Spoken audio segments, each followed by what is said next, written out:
She spent an entire month preparing the perfect Christmas party.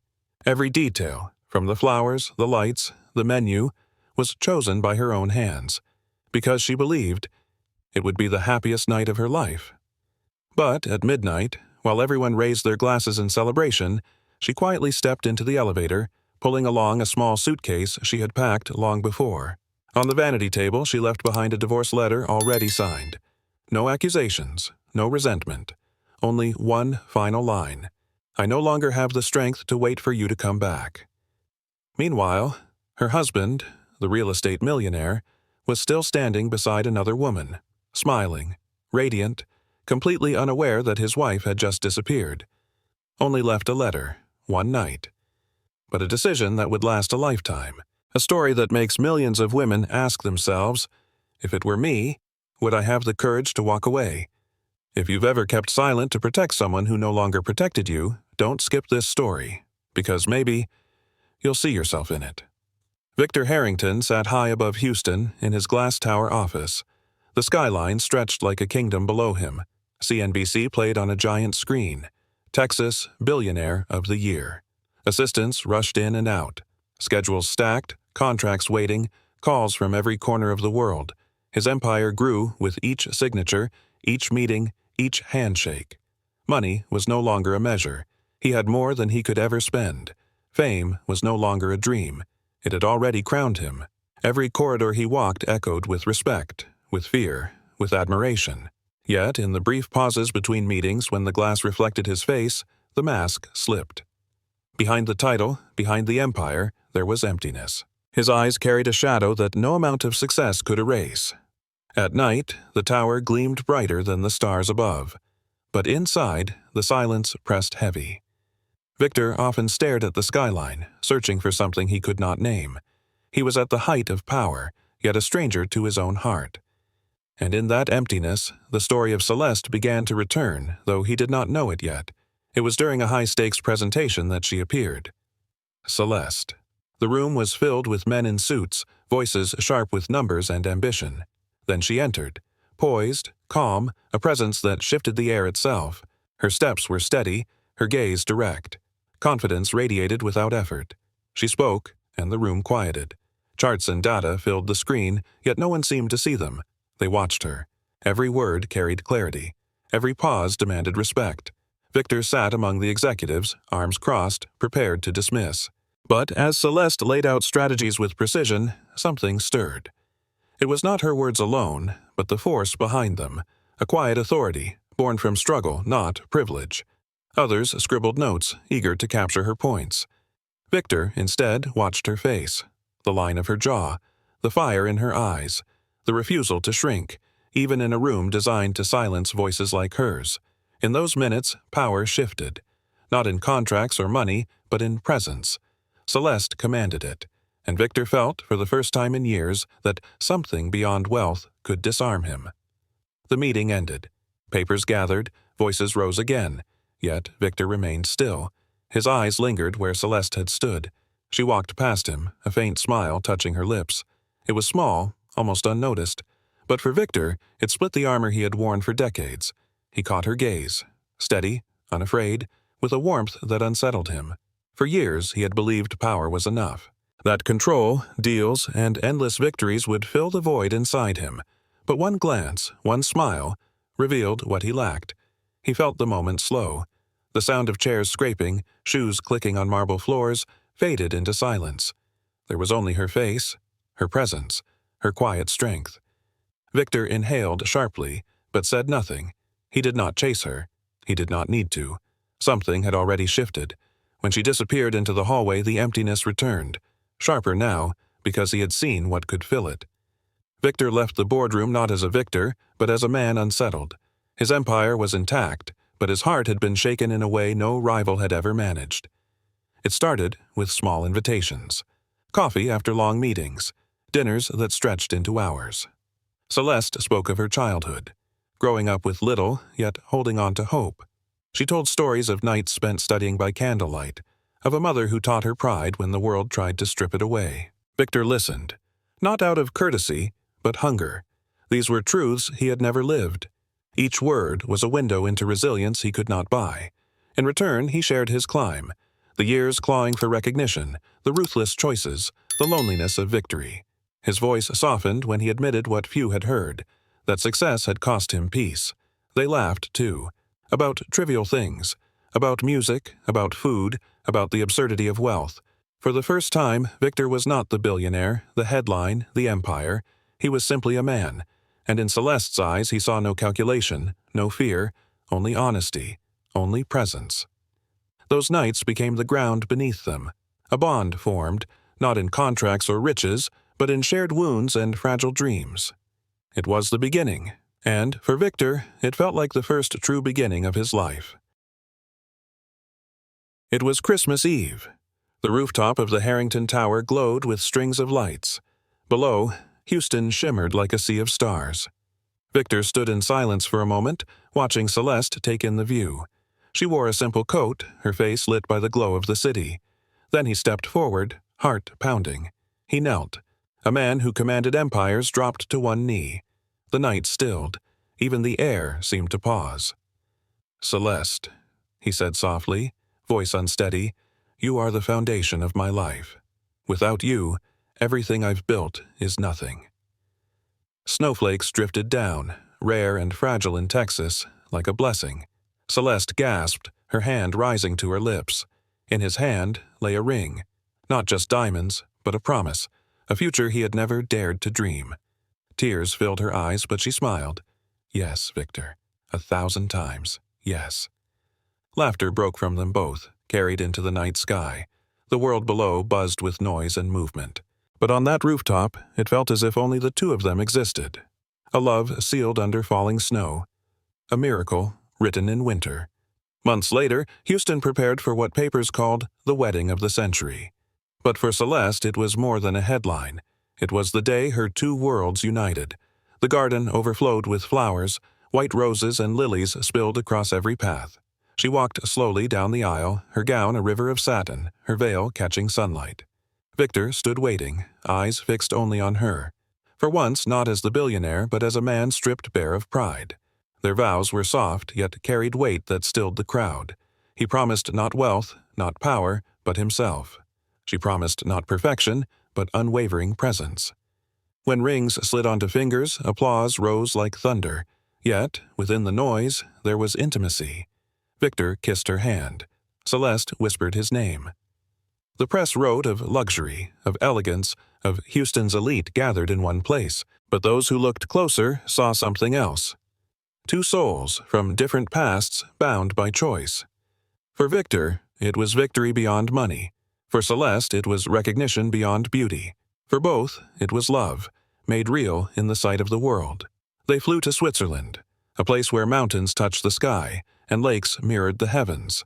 Victor wanted to give her the world, and so he did. Castles dusted with snow, dinners by firelight, days spent wandering through silent streets where no one knew their names.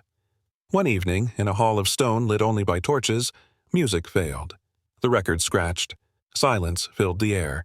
Victor extended his hand anyway. Celeste laughed, soft and surprised. She placed her hand in his, and they danced. No orchestra, no melody, just their own rhythm echoing in the cold walls. Her head rested on his chest. His breath warmed her hair. The world shrank to two beating hearts.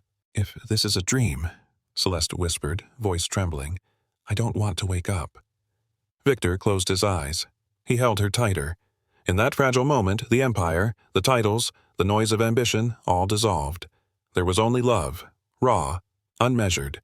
The snow fell outside, unending. Inside, they believed it would last forever. They returned to Houston. Yet, the luxury penthouse changed. It no longer felt like marble and glass. It felt like home. Celeste filled the kitchen with the smell of spices, humming as she cooked. Victor, unused to domestic life, burned toast and laughed when she teased him.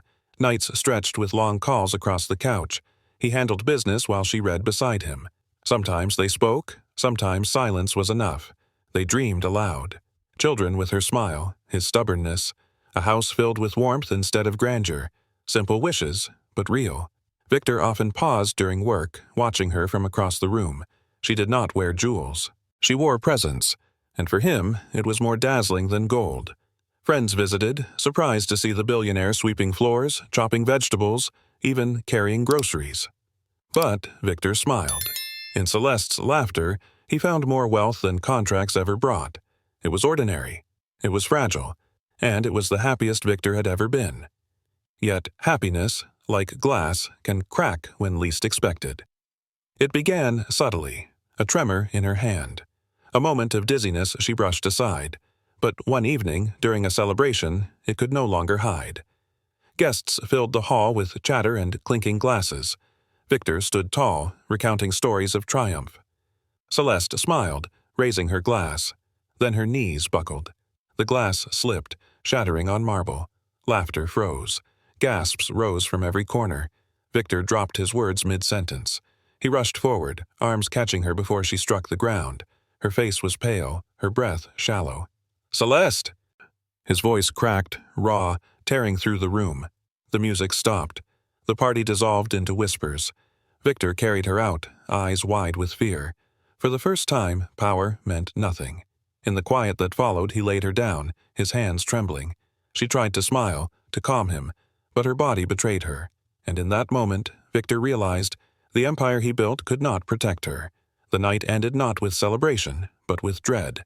The story of their love had reached its first shadow.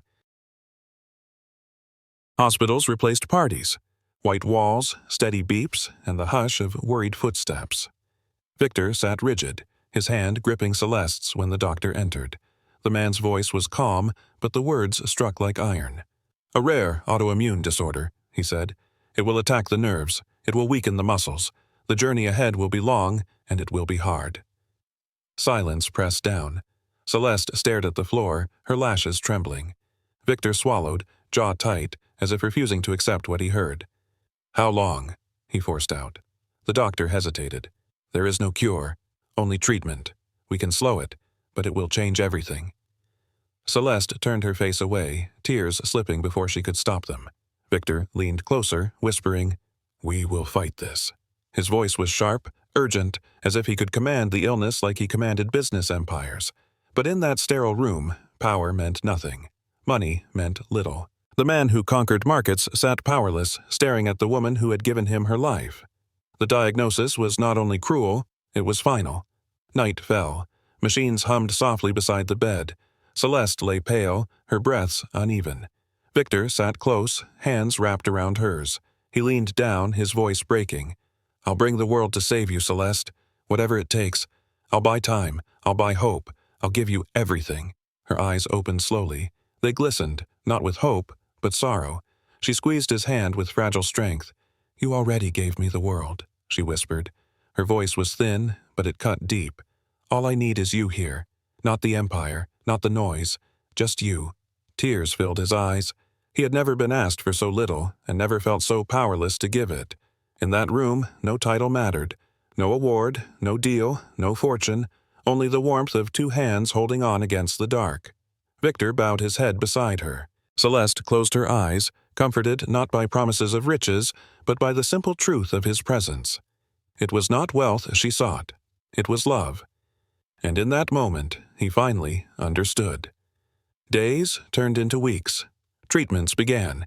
Injections, therapy, endless tests. The penthouse became less a home, more a clinic.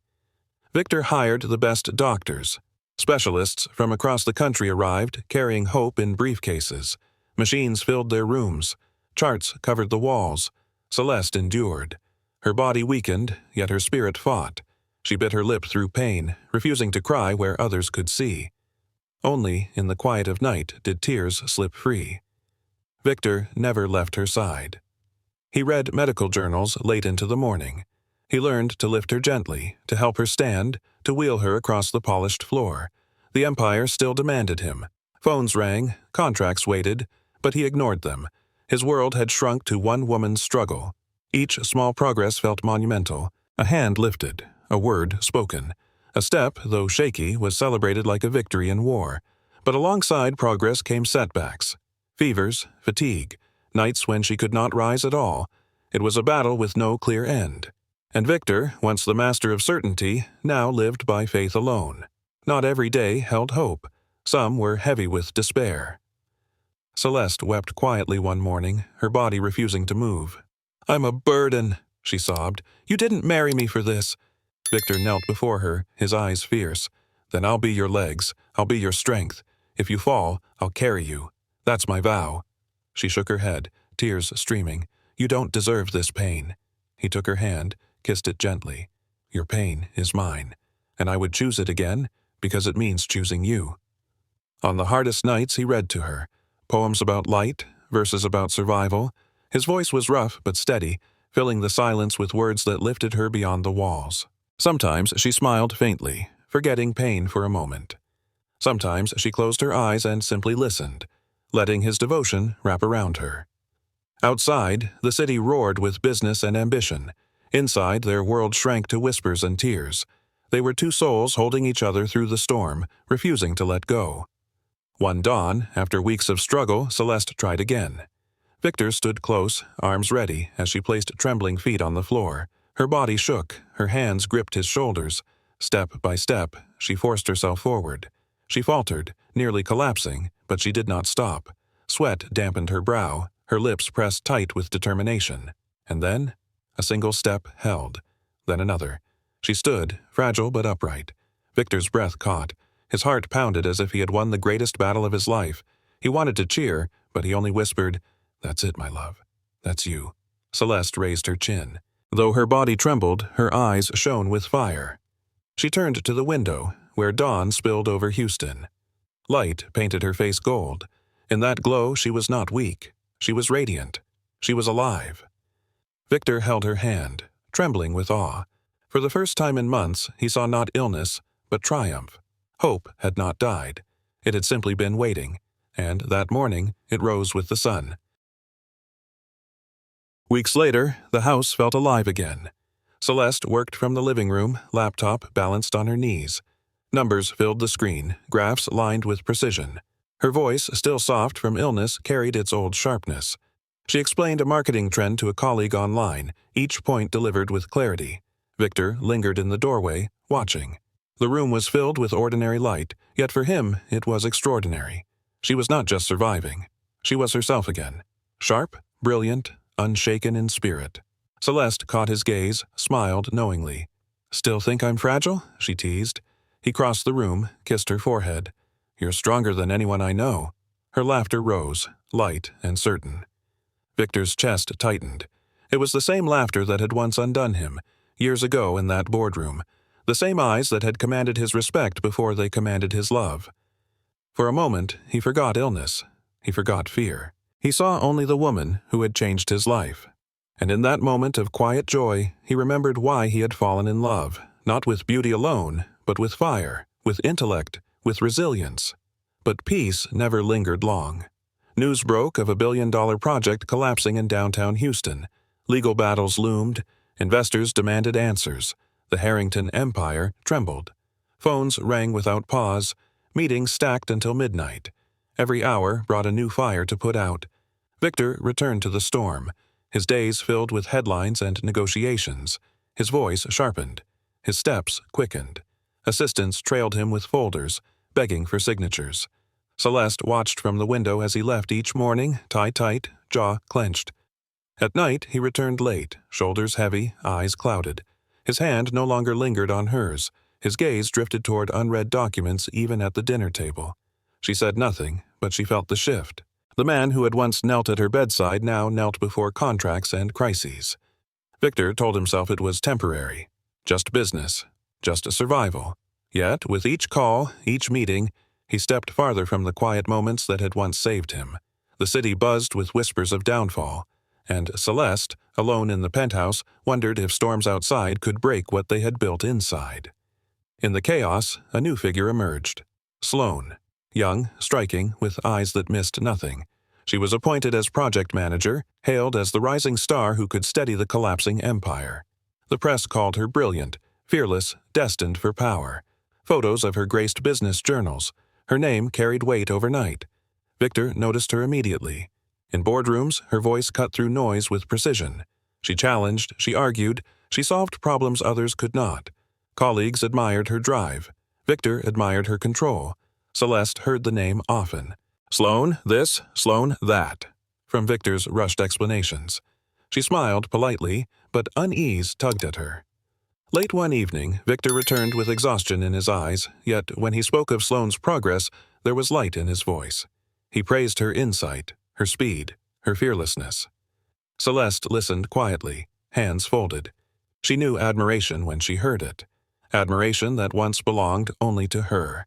Sloane was not just a colleague, she was a shadow at the edge of their marriage, and with each passing day, that shadow grew longer. The gulf widened slowly, then suddenly. Victor's nights stretched into endless meetings. His phone buzzed through dinner, through midnight, through dawn. Celeste sat alone on the couch, the glow of the screen her only company. Sometimes it was Sloane's name flashing late at night. Sometimes it was a simple vibration, followed by Victor stepping away to answer, voice low, tone urgent. She never asked, but her silence was louder than questions. Victor noticed her eyes dimming, but told himself it was necessary. Business first, survival first. Yet, the Empire seemed to consume not just his hours, but the very air between them. One night, Celeste sat in the dark, the city lights spilling through glass walls. Victor's phone lit the room, casting shadows on his face as he typed. The image burned her, him illuminated by a glow that was not hers, while she faded into the dark beside him. What had once been laughter and long talks became silence. Two people in the same room, worlds apart, and Celeste, once the center of his world, now felt like its edge. It happened by accident. A jacket tossed over a chair, a collar slightly askew. Celeste reached to straighten it. Her fingers froze. A faint mark of lipstick, red against white. Her chest tightened. She looked up at Victor, searching his face. He laughed softly, brushing it away. It's nothing. Work dinners. You know how people are. His smile was practiced, too quick. His eyes betrayed him, darting, unsettled, refusing to hold hers. Celeste said nothing, but her silence was heavier than accusation. That night, she lay awake while Victor slept beside her. She traced the ceiling with her eyes, each second dragging into the next. A wife does not always need proof. She feels. She knows. The empire outside was collapsing, but something more sacred was crumbling inside. Celeste turned to him, watching the rise and fall of his chest. Once, that sight brought comfort. Now it brought fear, because love can survive storms. But can it survive betrayal? The house was silent except for their voices. "You've changed," Celeste said, her tone sharp but trembling. "The man I married isn't here anymore." Victor turned away, pacing. "You're imagining things. Stress, fatigue. You're reading too much into shadows." Her eyes filled, but she did not look away. "Don't dismiss me. I feel it. I see it in your eyes, in your absence, in the way you speak her name." He stopped, jaw clenched. For a moment, guilt flickered. Then he hardened. "You're wrong." Silence dropped heavy between them. Celeste's chest rose and fell, each breath a fight to contain the storm. Tears slipped down her cheeks. She shook her head slowly. "I may be weak in body, Victor, but I'm not blind." With that, she turned and walked toward the bedroom door. The sound of it closing was louder than any shout. Victor stood frozen, anger covering fear. He wanted to call her back, but pride chained his tongue. In the dark, they both lay awake, walls rising higher between them. Words had been spoken, but love had retreated, and in that retreat, something inside Celeste began to break. The next morning brought no reconciliation, only quiet. Celeste sat at her desk, pen in hand. The paper trembled beneath her touch. She wrote slowly, carefully, as though each word carved away a piece of her heart. "Victor, you need freedom, and I cannot chain you. I return it to you now." The ink smudged where her tears touched. She folded the letter, slid it into an envelope, and placed it neatly on the table where he always sat. She stood back, staring at it as though it were a gravestone. Her bag was already packed. She had prepared in silence. Clothes folded, documents arranged, everything ready for departure. Celeste walked through the penthouse one last time, her hand brushing against the walls, the photographs, the spaces where laughter once lived. Her body was weak, but her resolve was iron. This was not surrender. This was dignity. She paused at the door, eyes lifting toward the sky outside. Houston's towers gleamed, indifferent. Victor did not know it yet, but the foundation of his empire was about to crumble, not through markets, but through love lost. Christmas arrived. The penthouse glowed with chandeliers and garlands. Laughter and glasses filled the air. Celeste appeared in a dress of emerald silk. She smiled as she greeted guests, her poise unshaken. To the crowd, she looked radiant, untouched by sorrow. Victor, however, moved through the party with Sloane at his side. He laughed loudly, raising toasts, speaking of victories. Their closeness did not escape notice. Whispers rippled through the room. Celeste saw it all. Her smile never faltered. She clinked glasses, exchanged pleasantries, her grace concealing the storm inside. The music swelled, lights flashing over sequined gowns and polished shoes. Victor leaned toward Sloane, oblivious to the eyes that watched, oblivious to the woman who had once been his anchor. Celeste's hand brushed the edge of her gown, fingers trembling only slightly. To the world, she was a hostess. To herself, she was saying goodbye. Every laugh around her sounded hollow. Every sparkle of light felt like a blade. She stood among celebration, yet her soul was already on the edge of departure. The irony was sharp. A marriage ended not in silence, but in the brightest room of all. The clock struck midnight. Bells chimed softly over the city. Victor lifted a glass, lost in noise and cheer. Sloane laughed beside him, her hand brushing his sleeve. Guests roared with delight. No one noticed Celeste slip away. Her emerald dress shimmered once, then vanished into shadow. She walked slowly, steadily, as though carrying the weight of years with every step. At the elevator, she paused. Her reflection stared back at her in the mirrored doors. A woman who had given her heart, her body, her years. A woman now choosing herself. The doors opened. She stepped inside. The faint hum carried her down, away from the noise, away from the betrayal. Victor turned moments later, searching instinctively. His eyes landed on the space where she had stood, empty. He scanned the room, heart skipping. The laughter around him blurred. The glass slipped from his hand unnoticed. He moved quickly, but it was too late. The door had closed. The moment was gone. Celeste was no longer there, and the silence she left behind rang louder than the music. When the last guest had gone, Victor returned to his study. Papers were scattered, but one envelope sat alone on the desk, his name written in her hand. He opened it with trembling fingers. "Victor, I love you enough to let go. You deserve freedom, and I deserve peace. I cannot stay where love is no longer mine. I will return to Georgetown, to the place where my soul can breathe." The words blurred as tears filled his eyes. His hands shook. He pressed the page to his chest as if holding her through the ink. The room was still lit with Christmas garlands. The tree glittered. The air smelled of wine and roses. But to Victor, it was empty. He sank into the chair, head bowed, the letter damp beneath his tears. All the wealth, all the power, all the lights of Houston meant nothing. He had lost what no empire could buy back. It was not a business failure. It was the collapse of his heart, and the silence of her absence was a wound deeper than any ruin. The music still played. Guests lingered with half-empty glasses, unaware of the storm. Victor sat beneath the towering Christmas tree, the letter crumpled in his fist. Lights blinked above him, ornaments glittered, yet his world had gone dark. People whispered. Some offered awkward smiles, unsure of what had happened. But Victor saw none of them. His eyes were locked on the words she had written. "I love you enough to let go." The phrase burned through him. He replayed every moment. The laughter, the vows, the promises whispered in the quiet, now reduced to ink on paper, held by trembling hands. Slowly, the guests slipped away. The grand hall emptied, leaving only silence and scattered glasses. Victor did not rise. He remained at the base of the tree, shoulders slumped, as if the weight of his empire had finally broken him. Around him, the penthouse still shone, chandeliers blazing, garlands glowing. It was splendor without soul. Grandeur without meaning. The man the world envied now sat alone, undone by the absence of one woman, and in that emptiness Victor understood. True collapse is not measured in money, but in love lost. The next morning, action replaced despair. Victor refused to accept her absence. He hired detectives. Private planes flew at his command. His wealth became a weapon, turned not toward markets but toward finding the woman he had betrayed.